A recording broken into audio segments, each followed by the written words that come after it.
उन्हाळ्यामध्ये जे तूप काढतो, मलाईपासून लोणी काढतो, ते पटकन वेगळं होत नाही, म्हणजे ते उन्हामुळे वितळलं जातं.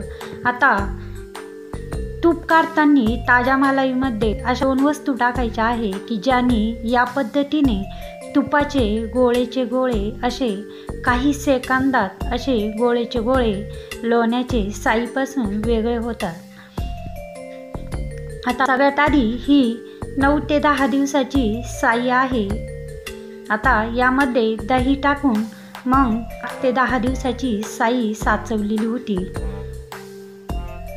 आता ही साई एक मोठं मिक्सरचं भांडं घ्यायचं आहे आणि त्यामध्ये ही जी साई आहे, मलाई आहे, ती जेवढी या भांड्यामध्ये बसल, म्हणजे खाली यायची नाही लोणी काढताना, तेवढी टाकायची आणि झाकण लावून या पद्धतीने 1 ते 2 मिनटं फेटून घ्यायची मिक्सरमध्ये. आता पहिली वस्तू म्हणजे या आईस क्यूब त्या टाकलेल्या आहे 2 आणि पुन्हा एकदा हे आईस क्यूब टाकलेले आहे ते फोडून घेतले. आता अजून एक वस्तू म्हणजे 1 चमचा 1 ते 1.5 चमचा यामध्ये साखर टाकली आणि पुन्हा एकदा फेटून घेतलं. त्यानंतर थोडं पाणी टाकून फेटलं. फक्त 2 मिनिटांमध्ये या पद्धतीने ताक वेगळं आणि लोण्याचे गोळे या पद्धतीने वेगळे झालेले आहे. आता हे एका कढईमध्ये सगळं लोणी आणि ताक एकाच वेळेस कढईत टाकलं. पुन्हा जे शिल्लक साई आहे त्याचंही या पद्धतीने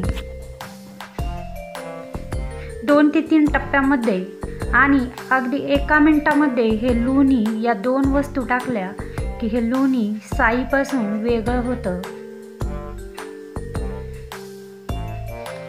आता पुन्हा त्याच पद्धतीने जेवढी बसल भांड्यामध्ये तेवढी मलाई टाकली आणि 1-2दा फेटून घेतलं. पुन्हा 2 आईस क्यूब टाकून आणि त्यानंतर 1 ते 1.5 चमचा साखर टाकली आणि त्याच पद्धतीने लोणी काढलं. फक्त 1 ते 1.5 मिनिटामध्ये अगदी लोण्याचे गोळेचे गोळे निघतात आणि जे भांडं आहे त्याला लोणी चिटकलं जातं.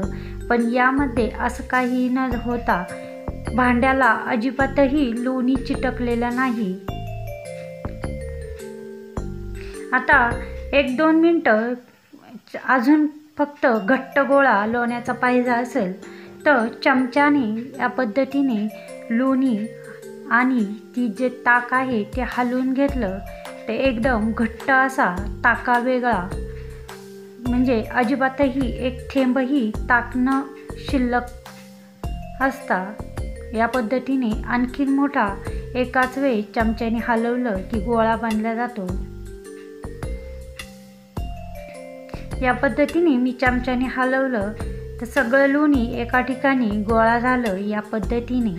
आता हाताने या लोणी सगळं या पद्धतीने केल्यामुळे लोणी काढायलाही सोपं जातं.